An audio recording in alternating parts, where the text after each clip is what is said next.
नमस्ते। दशैँको लागि अर्को मिठो चुट्टाउनै नहुने रेसिपी लिएर आज हजुरहरूको माझ म प्रस्तुत भएको छु। हो, आज मैले बनाउँदैछु खसीको मासु। आज चाहिँ खसीको मासुलाई एकदम मिठो कसरी बनाउने भन्ने कुरा म देखाउन गइरहेको छु।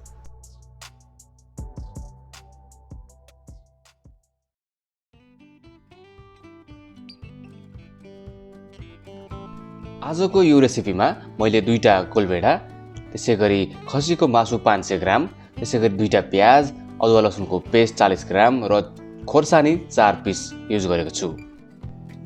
मसलाहरूमध्येमा तेजपत्ता 2 पिस, ल्वाङ 4 पिस, कालो मरिच 10 पिस, दालचिनी 1 पिस, सुकेको खोर्सानी 3 पिस, स्टार फोल 1 पिस लिएको छु। त्यसैगरी धुलो मसलाहरूमध्येमा धनियाको धुलो, जिराको धुलो, गरम मसला, मिट मसला, कश्मिरी मिर्च, त्यसैगरी खोर्सानीको धुलो, बेसारको धुलो र नुन गरेर विभिन्न थरीका मसलाहरू प्रयोग गरेको छु। ल आउनुहोस्, सबैभन्दा पहिला मासुलाई म्यारिनेट गर्नुपर्छ। मासुमा धुलो मसला, नुन, तेल र प्याज हालेर मजाले मोलेर 24 घण्टा राख्नु पर्दछ। तर हतार छ भने कम्तीमा पनि 1 घण्टा चाहिँ राख्नुहोला। यसो गर्नाले मासुमा स्वाद एकदमै राम्रो आउँछ।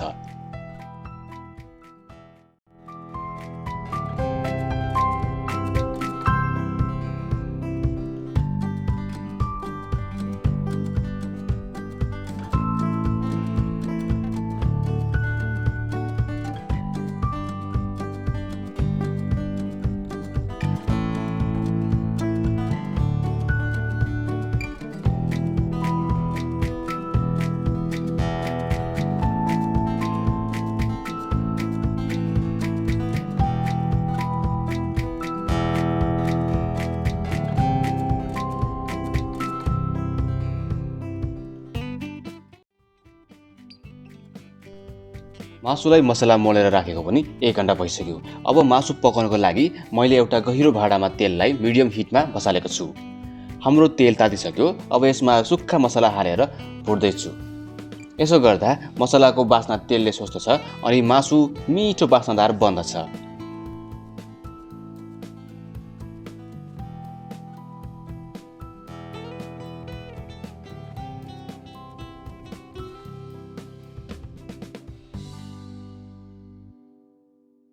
अब मैले मसला मोलेर राखेको मासुलाई भाँडामा सुक्खा गरी भुट्दैछु। यसो गर्नाले मासुमा भएको रस र प्याजमा भएको गुलियोपन सबै बाहिर निस्कन्छ। कम्तीमा पनि मासुलाई 5 मिनेटसम्म यसरी नै भुट्नुहोला र 5 मिनेटपछि यसलाई छोपेर पकाउनुहोस्। मासुलाई यतिको सुक्खा भुट्दै गरियो भने हाम्रो खसीको पक्कु बन्दछ। म चाहिँ मासुमा हल्का लेदो रसिलो बनाउँदैछु। त्यसैगरी अब मासुमा म टमाटर हालेर भुट्दैछु र फेरि 5 मिनेट छोपेर पकाउँदैछु।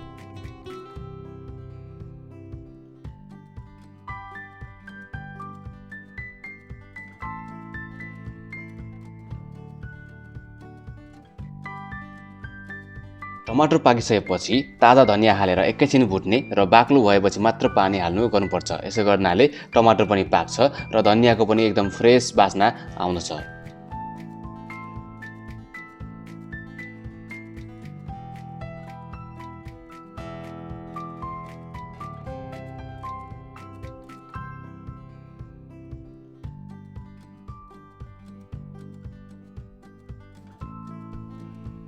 यदि तपाईलाई झोलिलो मासु मन पर्छ भने पानी अलि धेरै हाल्नुहोला, नत्र भए मैले जतिकै हाल्नुहोला है।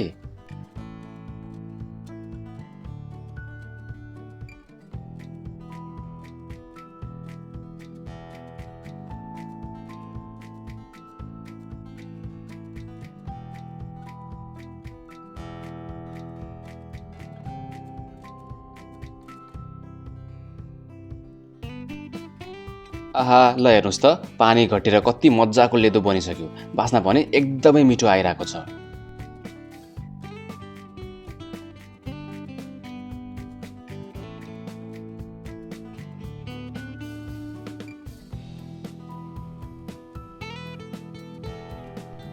तपाईहरूलाई अन्य रेसिपी जस्तै अचार, पुलाउ, कुखुराको मासु जान्न मन भए माथि लिङ्कमा थिचेर हेर्न सक्नुहुनेछ है।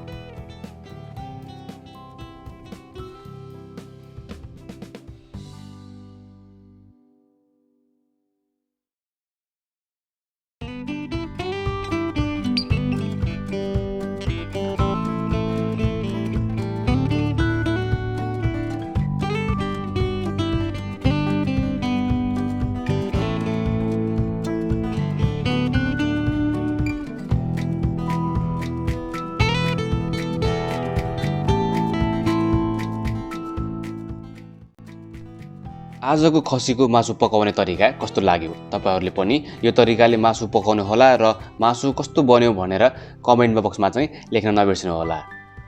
अर्को रेसिपी छिट्टै लिएर आउँदैछु। त्यतिन्जेलको लागि म अमिर थापा बिदा लिन चाहन्छु। तपाईहरु स्वस्थ र सफा रहनुहोस्। Stay safe. ह्यापी विजय दशमी।